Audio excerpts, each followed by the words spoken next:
Assalamualaikum warahmatullahi wabarakatuh. Halo, perkenalkan nama saya Najwa Maratus Soleha dari kelas 11 8 absen 25. Bagaimana kabarnya semua hari ini? Mudah-mudahan kita semua selalu dilindungi Allah Subhanahu wa taala. Jangan lupa, kita harus senantiasa bersyukur kepadanya. Karenanya, kita selalu diberi kenikmatan seperti nikmat sehat yang sekarang ini. Di sini, saya akan menyampaikan materi perihal tentang karya tulis ilmiah. Sebelumnya, apa sih yang melatar belakangi saya untuk menyampaikan materi ini?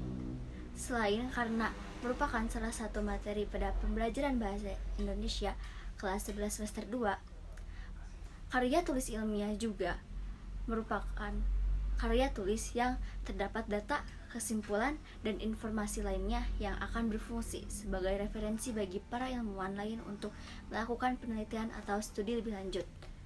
Oleh karena itu, simak video pembelajaran berikut ini. Berikut materi karya tulis ilmiah. Yang pertama ada definisi. Apa sih karya tulis ilmiah itu?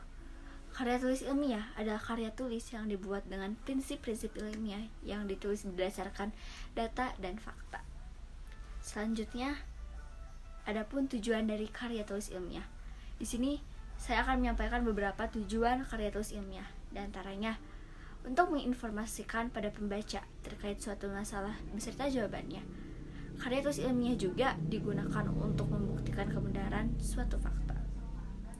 Selanjutnya, sebagai wahana melatih pengungkapan pikiran atau hasil penelitian berupa tulisan ilmiah yang sistematis, juga melatih keterampilan dasar untuk menjalankan penelitian dengan benar dan teratur. Selanjutnya ada ciri-ciri karya tulis ilmiah. Yang pertama ada sistematis.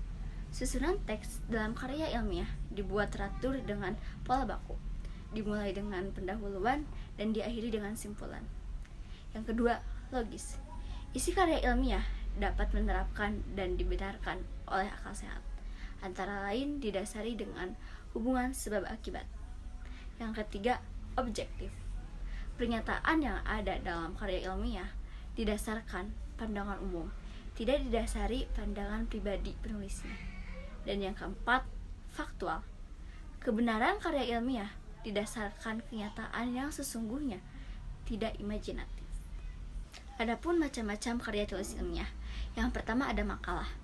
Makalah merupakan karya ilmiah yang menyajikan sebuah masalah yang penyelesaiannya mengandalkan berbagai macam data yang ada di lapangan. Karya ilmiah ini bersifat empiris dan juga objektif. Yang kedua ada artikel. Dalam konteks jurnalistik, pengertian karya ilmiah artikel merupakan karya ilmiah yang memuat pendapat subjektif pembuatnya mengenai sebuah peristiwa ataupun masalah tertentu. Sedangkan, jika dipandang dari sudut pandang ilmiah, artikel dapat diartikan sebagai karya tulis yang sengaja dirancang untuk dimuat dalam jurnal ataupun kumpulan artikel yang dibuat dengan memperhatikan kaidah penulisan ilmiah dan mengikuti pedoman ilmiah yang berlaku. Yang ketiga ada skripsi.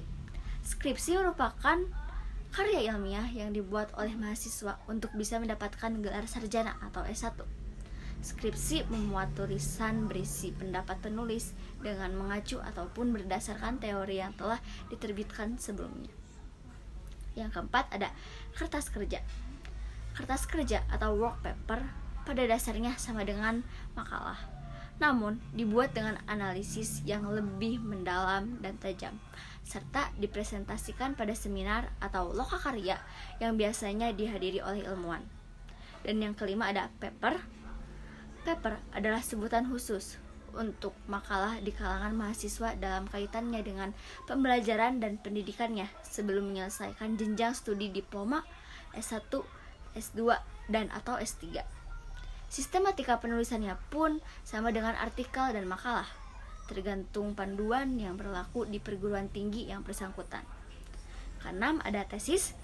Tesis adalah karya tulis ilmiah mahasiswa untuk menyelesaikan program studi S2 atau pascasarjana yang bersifat lebih mendalam dibandingkan dengan skripsi.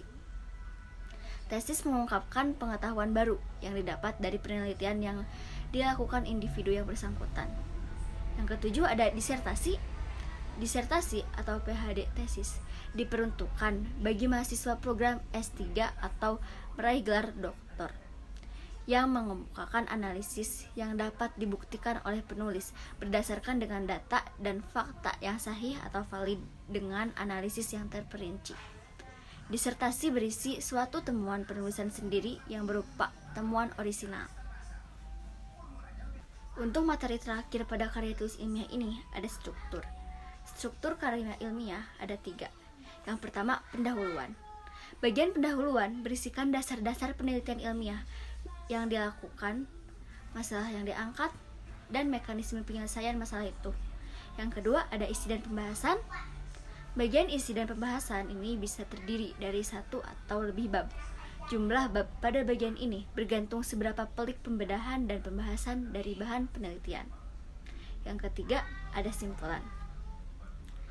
Bagian kesimpulan berisikan kesimpulan dari hasil analisis pada bagian isi dan pembahasan. Kesimpulan yang disampaikan pada bagian ini berupa penjelasan singkat dan padat mengenai hasil analisis.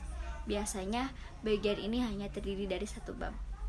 Untuk struktur yang lebih lanjut akan saya tampilkan pada tulisan di samping saya.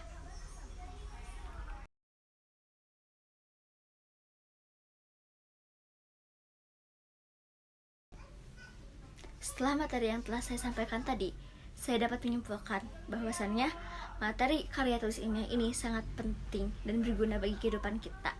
Juga sangat berkaitan dengan dunia pendidikan. Dan saran saya, perdalamilah materi tentang karya tulis ilmiah ini, karena materi ini akan berguna untuk kita nantinya, untuk kita di jenjang selanjutnya di perguruan tinggi. Cukup sekian yang dapat saya sampaikan. Mohon maaf bila ada kesalahan. Wassalamualaikum warahmatullahi wabarakatuh.